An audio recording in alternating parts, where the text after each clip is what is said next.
Hi everyone, Technology here. Today we are going to look at how you can test your Excel skills by using ChatGPT. If you've never heard of ChatGPT before, it's a state-of-the-art naturally language processing AI made by OpenAI, and you can do some truly incredible things. In a previous video, we looked at how you can use ChatGPT to write song about the technology company. Naturally, I also had to turn it into a music video given content. Now this is all fun in games, but you can also use ChatGPT to help you get work done in Microsoft Excel, and what I found is that it will forever change the way you use Excel. Let's check out how. Before we get started, you'll need access to ChatGPT, and you can get there by clicking on the link right up above or also down below in the description. You'll need to set up an account, but once you do that, you'll land on the following page here. I am in Excel, and we're going to start out with a very simple example, and then we'll get a little bit more complex as we go along. Here we have all the different markets of the technology company, and I have all of the associated revenue, and I want to calculate the total revenue, but I'm not quite sure what function to use in Excel. There's a button right up here that I can click on, insert a function, and here it says to type in a brief description of what I want to do. Well, I want to add up all the values in cell B2 through B10. Let's click on go.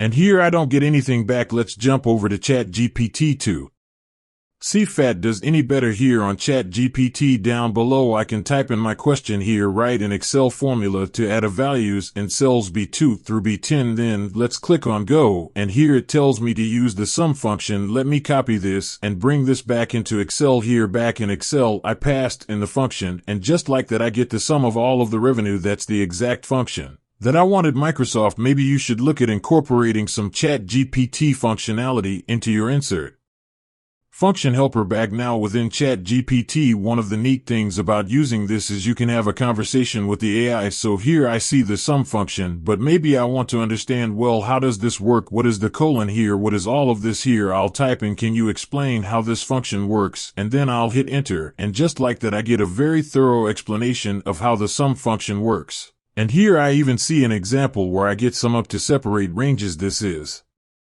really helpful. Back in my workbook here, I want to calculate the profit, and the profit's the revenue minus the cost. But let's say I didn't know that. Let's see if ChatGPT can maybe help me with that. Back in ChatGPT down below, I'll type in my write an Excel formula to calculate the profit. The revenues in cell A2 and the cost is in cell B2, and here I'll click on go, and here it looks like it tells me the formula is A2 minus B2. Here I can copy that, and I can look through and read the rest of the response. Here it also shows me that I could use sum back in Excel. Here I'll paste in the formula and check that out. I now have the profit for the technology company. Like I've always said, the cookie business is a very good business to be in. So far we've just looked at some very simple examples, but you might be wondering, well, how can AI handle some more complex scenarios? For that, let's jump into the next worksheet titled VLOOKUP and index matches. On this next sheet, I want to know the price of sugar cookies. That's one of my favorite cookies. Over H0 air, I have a table with all of the cookie types and the associated price. So here, if I look for sugar cookie here, I find it, and the price is 3. To look this up, we would typically use lookup functions. You could use VL, you could use lookup, or even a combination of functions called index match. Let's see if ChatGPT can figure this one out. Back on the website,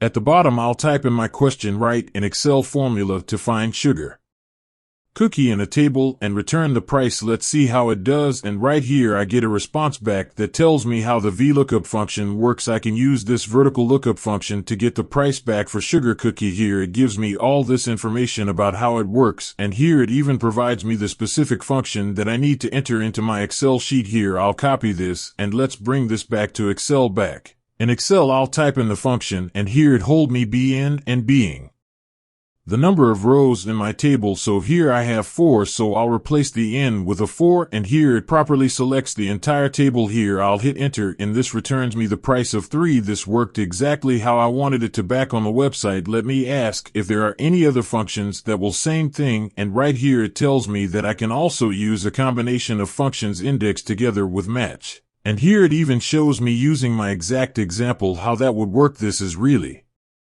Helpful back in Excel. Let's now try another example here. I want to extract the first name from this email address. Now I could use something called flash fill here. I can type in the first name, hit enter, and here I'll go back and select this cell. You can go up to the data tab, and then right over here there's an option called flash fill. You could also press the shortcut key Control-E. When I click on that, that'll copy this pattern all the way down, but I might need to know what is the formula or the function that I can use to accomplish this same exact thing. Let's jump back to the website. Back here on the website, I'll type in my question, write an Excel formula to extract all the text before the character in cell A2, and look at that. Here I get the set of functions. I can use the left function to get the find function. I'll copy this, and let's bring this back into Excel. Back in Excel here, I will highlight cells B2 through B5, and right up here I'll paste in the function that ChatGPT recommended. I can now press Control together with Enter, and that'll paste this same function into all of these different cells. Now I'll press that, and I get the same exact results. Here are probably starting to realize that this AI is pretty smart and powerful, but we're only getting started. Let's click into the next sheet called Unique Count, and this has always been something that's been a little bit of a challenge. In Excel here, I want to get a unique count of all of the cookie types that we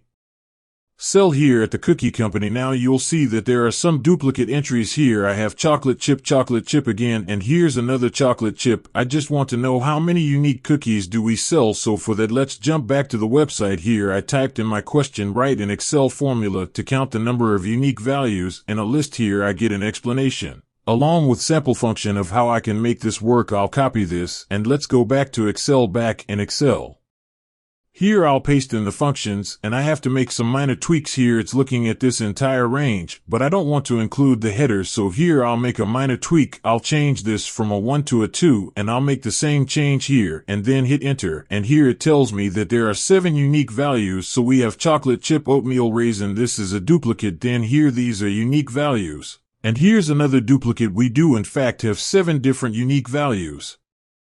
So that worked exactly how I expected it to. Okay, so ChatGPT can help with entering in different functions, but what about the really complicated stuff like writing a macro from scratch? For that, let's click on the sheet titled Macro. Here on the macro sheet, I want to write a simple invoicing app. Here I have customer email addresses, and I also have how much they sold the technology company, and I want to send all of them an email with the amount due. First, we need to enable macros. Let's go up to the ribbon up on top, and you can right-click here and then select Customize the ribbon over on the right-hand side. Let's make sure to check the developer checkbox, then click on OK, and right here there's a new tab for developer. Let's click on that over on the far left-hand side. Let's click into Visual Basic, then let's go up to Insert, and here I'll insert a new module here on ChatGPT. I'll type in a command here, write an Excel macro to send emails. Use the following subject, technology company.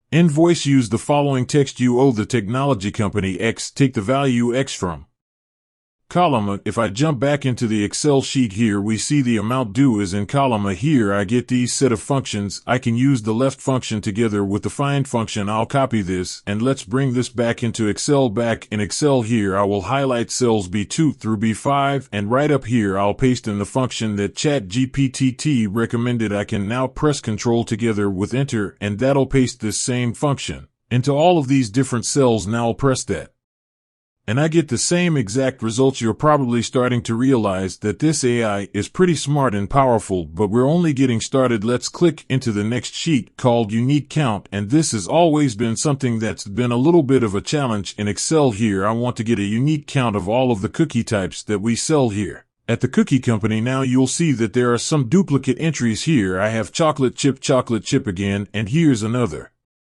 chocolate chip. I just want to know how many unique cookies do we sell. So for that, let's jump back to the website here. I typed in my question, write an Excel formula to count the number of unique values. In a list here, I get an explanation along with a sample function of how I can make this work. I'll copy this, and let's go back to Excel. Back in Excel here, I'll paste in the functions, and I have to make some minor tweaks here. Is looking at this entire range, but I don't want to include the header, so Here I'll make a minor tweak. I'll change this from a 1 to a 2, and I'll make the same change here and then hit enter. And here it tells me that there are 7 unique values. So we have chocolate chip oatmeal raisin. This is a duplicate. Then here these are unique values, and here's another duplicate. We do in fact have 7 different unique values, so that worked exactly how I expected it to. Okay, so ChatGPT can help with entering in different functions, but what about the really complicated stuff like writing a macro from scratch? For that, let's click on the sheet titled Macro. Here on the macro sheet, I want to write a simple invoicing app. Here I have customer email addresses, and I also have how much they owe the technology company, and I want to send all of them an email with the amount due. First, we need to enable macros. Let's go up to the ribbon up on top,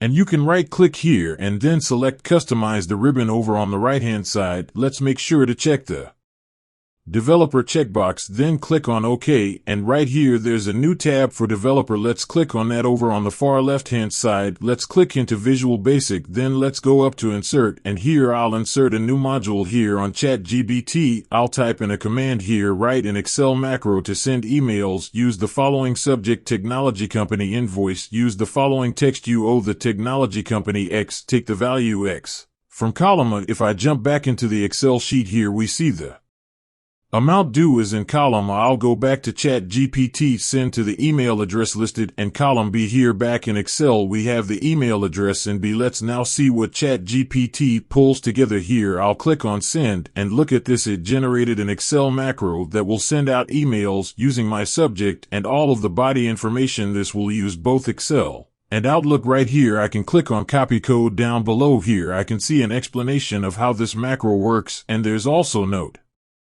telling me that I need to enable the Outlook object library, so I'll make sure to do that before I run this macro. Let's go back into Excel, back within Excel's Visual Basic editor. First let's click on Tools and then References, and here I can confirm that the Microsoft Outlook object library is enabled. Here I will click on OK. Next I'll paste in all of the code from ChatGPT. Now I look through all of the code, and I found one issue here. It looks in column A for the email address, but my email address is in column B, so I need to update this reference. If you're interested in learning about how to understand how macro works and even how to write your own macros, be sure to check out the video right up above where I walk through a full tutorial of how you can create your very own macros in Excel. All of this looks good here, so I click on Save up above, and then let's click on the X to close this out. Back now in Excel, on the Developer tab over on the left-hand side, let's click on Macros.